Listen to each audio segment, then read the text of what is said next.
A1 news में आप सभी दर्शकों का स्वागत है। मैं आपके साथ साबिर मोकाशी। A1 न्यूज में आप सभी को सच का चेहरा देखने को मिलेगा।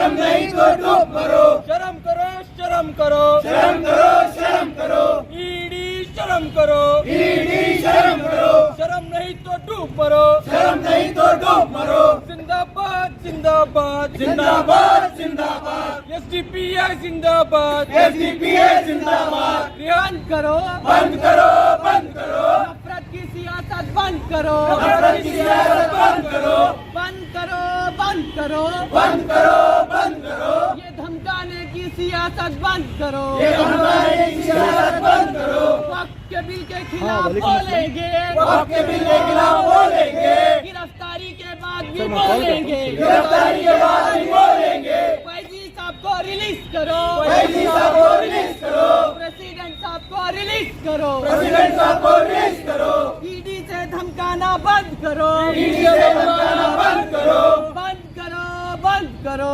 बंद करो, बंद करो, ईडी से धमकाना बंद करो, ईडी से धमकाना बंद करो, फैजी साहब पर जुल्म करो, आवाज दो, रिहा करो, रिहा करो, रिहा करो, रिहा करो, सदर साहब को रिहा करो, सदर साहब को रिहा करो, रिहा करो, रिहा करो, रिहा करो, रिहा करो, फैजी साहब को रिहा करो। फैजी साहब को देखिए, ईडी को 1 जुलाई 2005 को बनाया गया था इसलिए ताकि जो मनी लॉन्ड्रिंग को हैंडल करने के लिए उसे बनाया गया था। लेकिन आज यही ईडी जब बीजेपी की कठपुतली बनती हुई हमें नजर आ रही है। आज यही ईडी अपने पावर को कहीं ना कहीं गलत इस्तेमाल करते हुए नजर आ रही है। आज यही ईडी हमें हुकूमत के नक्शे कदम पर चलती हुई नजर आ रही है। ईडी एक आजाद इदारा है, ईडी एक इंडिपेंडेंट एजेंसी है जो एक आजादी के साथ काम करने की उसे यहाँ पर एक ये दिया गया है, उसे एक छूट दी गई है। लेकिन आज वही ईडी आज किसी बीजेपी सरकार के बोलने पर नाचती हुई हमें नजर आ रही है। आज हम इस बात की मजम्मत करते हैं। और देखिए, ईडी एक कमजोर बनकर काम कर रही है और ईडी की कहीं ना कहीं इज्जत खुद अपनी इज्जत कम करती हुई हमें नजर आ रही है। ये आज की गवर्नमेंट ईडी का पावर कम कर रही है और ईडी की इज्जत को कम करती हुई हमें नजर आ रही है। ईडी को जो बनाया गया था एनफोर्समेंट डायरेक्टरेट को जो बनाया गया था, इलीगल ड्रग्स रेट को रोकने के लिए बनाया गया था। ईडी को गैर कानूनी पैसों को रोकने के लिए बनाया गया था, करप्शन को रोकने के लिए बनाया गया था, प्रोस्टिट्यूशन को रोकने के लिए बनाया गया था। लेकिन आज यही ईडी करप्शन, एक सबसे बड़ी मोस्ट करप्टेड पार्टी बीजेपी, जो हिंदुस्तान की सबसे बड़ी करप्टेड पार्टी है, वही करप्टेड पार्टी की एक कठपुतली बनती हुई आज हमें ये ईडी नजर आ रही है। देखिए, आज अगर कोई ज्यादा सच बोलता है, अगर आज के दौर में कोई अगर ज्यादा सच बोलता है, अगर कोई ज्यादा हक की बात बोलता है तो उसे अरेस्ट किया जाता है, उसके ऊपर ईडी को छोड़ा जाता है, उसके पीछे एनआईए को लगाया जाता है, उसके पीछे सीबीआई को लगाया जाता है, उसके पीछे एसआईटी को लगाया जाता है। एक सोची समझी साजिश के तहत लोगों को हरास करने की कोशिश की जा रही है। और बीजेपी जहां भी इक्तदार में नहीं है, बीजेपी पार्टी जहां भी, जो कोई भी स्टेट में बीजेपी पार्टी इक्तदार में नहीं है, वहां के अपोजिशन लीडर को टारगेट करके उनके ऊपर ईडी को छोड़ा जा रहा है, उनके ऊपर ईडी के केस डालकर डराया जा रहा है। देखिए, 2014 के बाद से जब से नरेंद्र मोदी की सरकार आई है, ईडी के जब से 4% रेट इंक्रीज हो गए हैं। जो भी ईडी के रेट पड़े हैं 4% इंक्रीज हो गए हैं। लेकिन ये सारे रेट 95%, जितने भी ईडी रेट डाली है, 95% रेट जितने भी डाले हैं वो सबके सब अपोजिशन लीडर के ऊपर डाले गए हैं। सवाल पैदा होता है, आज एक सवाल पैदा होता है कि ईडी बीजेपी के लीडर्स पर रेड क्यों नहीं करती। आज एक सवाल पैदा होता है हमारे जहनों में, हालांकि बीजेपी हाउसिंग लोन स्कैम में बीजेपी के लीडर्स का हाथ है और एडमिशन स्कैम में बड़े बड़े बीजेपी के लीडर्स का हाथ है, उज्ज्वला योजना स्कीम में बीजेपी के बड़े बड़े लीडर्स का हाथ है, फेक करेंसी प्रिंट कराने में बीजेपी के बड़े बड़े लीडर्स का हाथ है, मेडिकल कॉलेजेस के फीस में बीजेपी के बड़े बड़े लीडर्स का हाथ है। इतने बड़े हाथ रहने के बावजूद भी, इतने बड़े स्कैम्स होने के बावजूद भी आज बीजेपी के ऊपर कोई भी ईडी एक्शन नहीं ले रही है। 2004 से 2014 के बीच में 112 रेड्स किए गए और फिर 2014 से लेकर 2023 के बीच में 3010 ईडी के रेड किए गए हैं, लेकिन ये रेड सारे के सारे अपोजिशन लीडर पर किए गए। मोदी की वो एक बात मुझे याद आ रही है, मैं थोड़े पॉइंट्स बोलकर मेरी बात को खत्म करता हूं।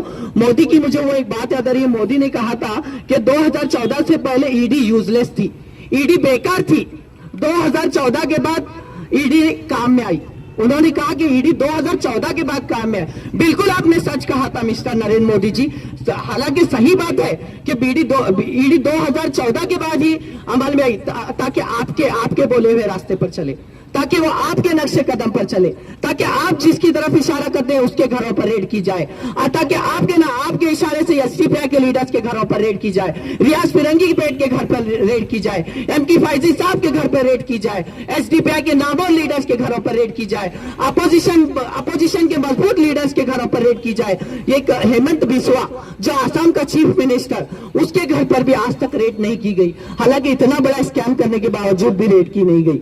ये गिरफ्तारी, ये जितनी भी गिरफ्तारियां हो रही है, ये जो एमके फैजी साहब की गिरफ्तारी हुई है, ये एक हमारा जो एक एहतजाज चला है, जो वकफ को लेकर एसडीपीआई ने एक लड़ाई जो छेड़ी है, जो जद्दोजहद एसडीपीआई ने जो छेड़ी है, उस आवाज को ये रोकना चाहते हैं, उस आवाज को ये कम करना चाहते हैं। लेकिन मिस्टर नरेंद्र मोदी, अमित शाह, इस बात को सुन लो, एसडीपीआई के कैडर्स तुम्हारे डराने से डरने वाले नहीं हैं। एसडीपीआई के कैडर किसी जेलों में जाने से नहीं डरते, किसी की ईडी से नहीं डरते, किसी के एनआईए से नहीं डरते। एसडीपीआई के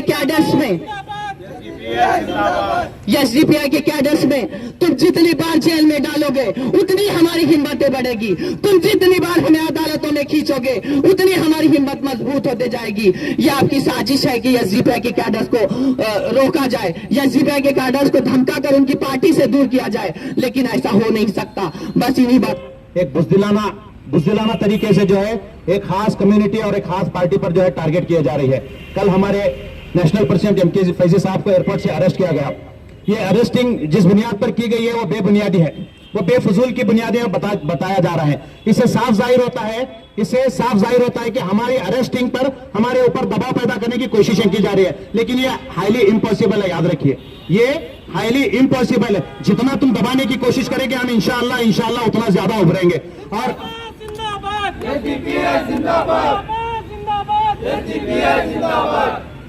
बीजेपी गवर्नमेंट का ये हथकंडा जो ईडी के जरिए अपनाया है, मैं कहना चाहता हूं ईडी ये गवर्नमेंट की एजेंसी नहीं बल्कि गवर्नमेंट की रखेल बनकर काम कर रही है। ये भड़वागिरी गवर्नमेंट की भड़वागिरी करना तुम ईडी वालों बंद करो और अपनी जिम्मेदारियों को समझो। इस देश की अगर भलाई चाहते हो, इस देश के अंदर पुरअमन सुकून चाहते हो, तो अपने मकसद पर और अपने जो है अधिकारियों का सही इस्तेमाल करो। इस तरह किसी कम्युनिटी को टारगेट करना या फिर किसी खास करके पार्टी को टारगेट करना या अपोजिशन को टारगेट कर बार बार उस पर रेड करना यह मुनासिब नहीं है। इस कदर बीजेपी गवर्नमेंट की जानिब से ये ईडी रेड इस बात को साबित करता है कि बीजेपी गवर्नमेंट एसडीपीआई से बौखला गई है। बीजेपी गवर्नमेंट एसडीपीआई से बौखला गई है और ये बौखला कर हमें जेलों में डालने की जो साजिश है तुम रच रहे हो। तुम याद रखो, जेल हमारे लिए हमारे इरादों को कम करने का रास्ता नहीं बल्कि हमारे इरादों को मजबूत करने का रास्ता है। याद रखो, जेल हमारे लिए कामयाबी का रास्ता है, जेल हमारे लिए हमारे रास्तों को आसान करने का तरीका है।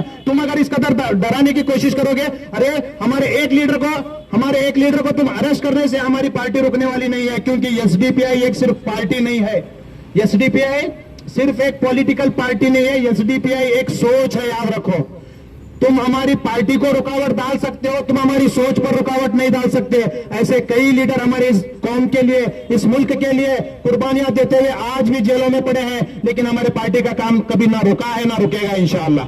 ना कभी रुका है ना कभी रुकेगा। तुम हमारे हौसलों को पस्त नहीं कर सकते। और मैं खास तौर से कहना चाहता हूं, ये ईडी का बेबुजदिलाना तरीका और ये बीजेपी गवर्नमेंट का बुजदिलाना तरीका, ये ईडी का बुजदिलाना तरीका इस बात को साबित करता है कि पिछले दिनों जिस कदर एसडीपीआई ने पूरे मुल्क भर में वक्फ अमेंडमेंट बिल के खिलाफ जद्दोजहद किया, एहतजाज किया और लड़ा, हुकूमत के बिल को एक्सेप्ट नहीं किया, उस बिल को जो है रास्तों पर फाड़कर हुकूमत के मुंह पर मारा। ये इसी का गुस्सा ईडी जो है आज हमारे नेशनल प्रेसिडेंट के जरिए इस पार्टी पर निकालना चाहती है। ना हमारे नेशनल प्रेसिडेंट बौखलाएंगे, ना हमारी पार्टी बौखलाएगी, ना हमारे लीडर्स बौखलाएंगे, ना हमारा कोई अदना सा कैडर मेरा इस तुम्हारे ईडी रेड से बौखलाएगा, ना ईडी से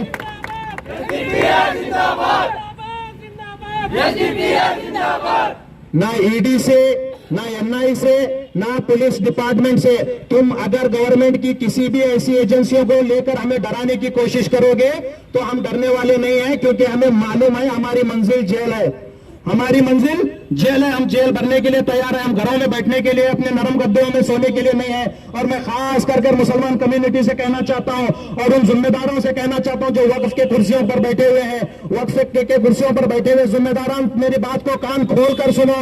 ये तुम्हारी लड़ाई है। तुमने जिस कदर वक्फ के वहां पर बैठकर अपनी जिम्मेदारियों को ना निभाते हुए वक्फ की जमीन को आज हुकूमत की नजर पर लाने की जो कोशिशें तुम लोग कोशिशें कर रहे हो, ये उसी कोशिश को जो है नाकाम करने के लिए हमारे पार्टी के लीडर्स ने, हमारे पार्टी के कैडर्स ने आवाज उठाई थी। आज इसी के चलते आज इन्होंने एसडीपीआई को टारगेट करते हुए आज हमारे नेशनल प्रेसिडेंट साहब को अरेस्ट किया है। लेकिन हम इस लड़ाई को छोड़ेंगे नहीं। ये वक्फ अमेंडमेंट बिल के खिलाफ हम लड़ते हैं और लड़ते रहेंगे। इंशाअल्लाह हमारी आखिरी सांस तक लड़ेंगे, लेकिन इस बिल को कभी पास होने के लिए नहीं देंगे। हाँ, ये बात और है कि तुम जिस कदर खामोशी इख्तियार कर रहे हो और जिस कदर तुम गैर कानूनी तरीके इस मामलात में इन्वॉल्व कर रहे हो, हम किसी भी तरीके को खौफ खाने वाले लोग नहीं हैं। हम किसी भी तरीके को खौफ खाने वाले लोग नहीं। हम तुम्हें मुंह तोड़ जवाब देंगे। हम इंशाअल्लाह इस प्रोटेस्ट को, अगर हमारे सदर साहब को, अगर हमारे नेशनल प्रेसिडेंट एमके फैजी साहब को अगर रिलीज नहीं किया गया तो मुल्क भर में बड़े पैमाने पर प्रोटेस्ट किया जाएगा और मुल्क भर में आंदोलन किया जाएगा। हमारे लिए हमारे पार्टी का एक एक कैडर तक अहमियत रखता है। वो तो हमारे दिलों में बसने वाली हमारी जान कहलाती है। वो जो एमके फैजी साहब है, उनके लिए हम अपनी जान भी फिदा करने के लिए तैयार।